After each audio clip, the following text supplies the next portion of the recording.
Hey guys, happy Saturday. So, all of my southern friends, are you guys safe? What is going on down there? Because that's scary. There were a ton, what was a mile wide tornado? All I could think of was, holy crap, Twister. So I hope you guys are safe. All right, so the winter solstice is actually coming up sooner than later. I mean, wow, this came on really quick, and so did these crazy storms. So, all right, winter solstice in Cornwall is called Montol. So we have a little passage. This is what I practice. This is what I believe. So, I mean, you don't have to believe this, but I do. So, all right, now, and it's actually the darkest part of the year, the midwinter solstice, a point of stillness and death. So we do have activity going on because it's not an equinox or anything like that. We actually have we don't have like a complete balance, which is good.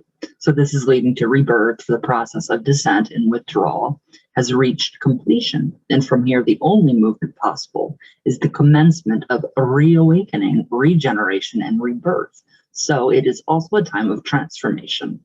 The gradual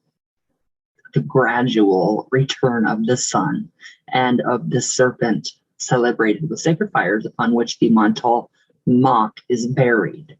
So the mock, yeah, we went over the mock last year, which is really interesting. It could be the last piece of standing corn that you brought in and fashioned a dolly out of it. And it gets, sacrificed ritually, metaphorically, ritually sacrificed into the fire for a good next year. So yeah, and then the serpentine spiral is actually, it's coiled up, so it's in the reawakening, it'll happen, it comes into, when it hits, we go back to kind of the spring months, and it, you get, the hints of, I mean, the witch knows when, the solstices and the are here, the equinoxes, all of it. So I mean, you can tell by just looking outside and observing nature. I mean, it's obvious. All right, so this is actually the Cornish Yule log, is the mock. So that is actually, what it is. As it's called in other areas, oak is used with its solar association. So here, yeah, pine and oak, and those are all solar woods. So that's what we have mostly here in the States. Now, in Cornwall, the ash is often used instead and is regarded as a highly magical tree associated with the serpent and regeneration. So yeah, I really do wish we did. I mean, we did have an ash tree, but it completely fell down by some straight line winds. So that kind of sucked because it was beautiful. And all of my crows would perch on there and just, we would communicate, and it was beautiful. Now, the mock is marked with a white chalk figure and burned with great ceremony, and in celebration of the rebirthing into the world, the life energy that the mock represents. So yeah, that would be, the coming forth of that regenerative force, which is again good. Now, young folk would dance indoors around many candles, stood up within a vessel of sand or around a bonfire outside, and the mysterious guys or goose dancers would jape about, transformed by their animal spirit masks. So we have skin turning and turn in that. So we can, turn into that, familiar spirit, or we can turn into that, whatever it is that we're turning into when we're doing that. So it's pretty interesting. And I mean, whatever animal, you associate, it's usually the stag, or, the deer, or the fawn, or, the bucka. So we have that going for us. Now, some guys dancing troops would be accompanied by a Penglis pole. So, os, covered with skins or tattered rags and topped with a mare's skull or carved wooden horse's head. So yeah, that's actually really protective. It has really protective virtues with the horse's skull. So I do like that. The mare's skull, I like that too. I do wish I had one, but I don't. So now in Penwith, midwinter traditions of Penglas, Guy's Osser is first recorded in the 19th century. But I mean, this is, traditional Cornish craft wasn't wasn't, it was not traditional Cornish craft. It was a mixture. So, but it still is traditional witchcraft because it does have those elements within it. So, but many will be far older in origin. So the holly, yew, ivy, and mistletoe would be brought in the home, affirming life in the darkest time and a charm to encourage the return of abundant greenery to the land. So, I mean, literally the Yule log. So, I mean, you can either do the Yule log if that's what you do, or you do the mock, which is, it's a little different. But I mean, I like the Yule log. I really like the Yule log the best.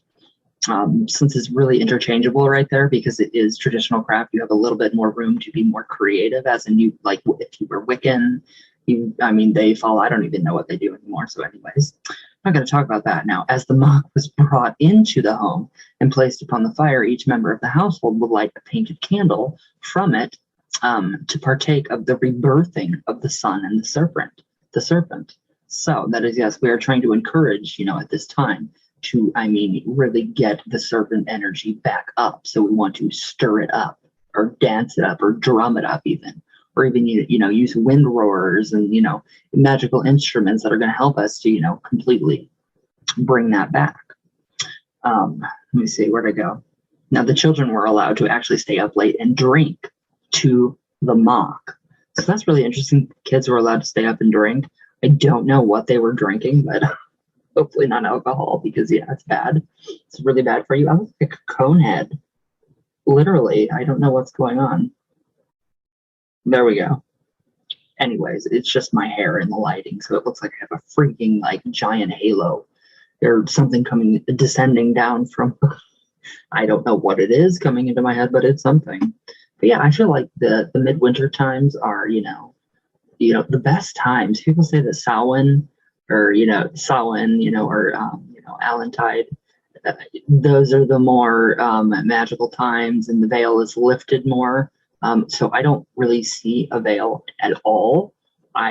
It's always here, which is kind of separate. So it's always here, but separate, like the Matrix. Think of that.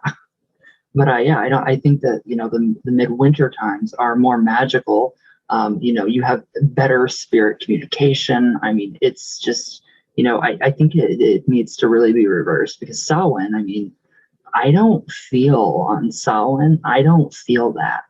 I don't feel the spirit communication and that so-called veil actually thinning to its thinnest at Samhain. I feel that at, more in the midwinter months. So it's very different for me. Every witch and, every, pillar or, wise woman, wise man, cunning folk in Cornwall, they're all going to do it differently and we're all going to do it differently here in the States too. But, it's still nice to, honor, family traditions and, the opening of gifts and stuff and yada, yada, yada. And then we have Krampus, which comes from another tradition, but it's still in Europe. So in that area, I like it, and then we have the Furious Horde that, rides through the night sky collecting souls of the dead, the old ones. So we have that also. And we have those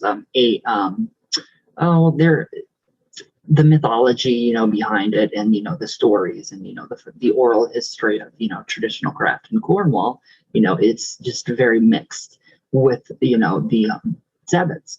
So, we have, supposedly the wish towns, guiding, right, or, pulling the sleigh that the old one, rides in the night sky. So he can come and collect, the souls, and, bring them to their final resting place. So it's kind of it's nice. It's really nice. And, some people say that, if you catch a glimpse of him, it's terrifying and it strikes terror in you and that you're frozen and you can go mad. So there's a lot of really cool ghost stories and, that kind of oral history, surrounding, Yule and, the Yuletide traditions or the midwinter traditions. And it's just a beautiful time. It really is. But I just feel it's more magical. There's more power than, versus Samhain.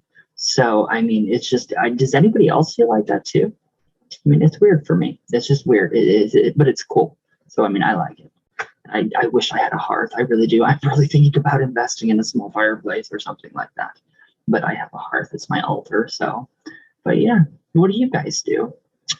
I don't even know what I do. I just, I just, have my little own celebration. It's very quiet, contemplative, kind of a ritual, and then family time. So, I mean, that's good, the family unit, the family colony, that you all, keep in touch with your family and, usual Yuletide greetings and all that good stuff. But yeah, the presents, yeah, that doesn't really, it doesn't bother me. I don't care about them. I just, it's just a time for family and, a lot of magic. So it's a very powerful time.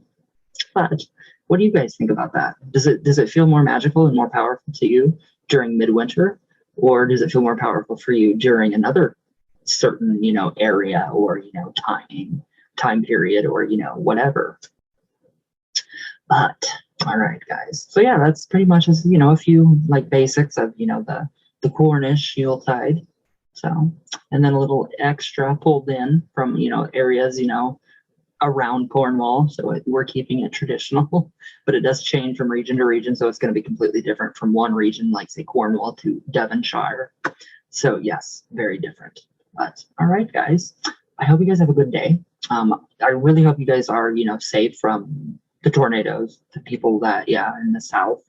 You guys scare me. Let me know that you guys are okay, please. And I will see you all tomorrow. Please be safe, stay healthy, and just please be safe for the love of the gods. So, all right, guys, I love you all with all my heart, all the way from Venus, always. I really wish this was a real fireplace behind me, all the way back down, because it's so beautiful. No, I don't want to get off here. I feel warm and comfy. So, all right, guys, I love you all, and I will see you all tomorrow.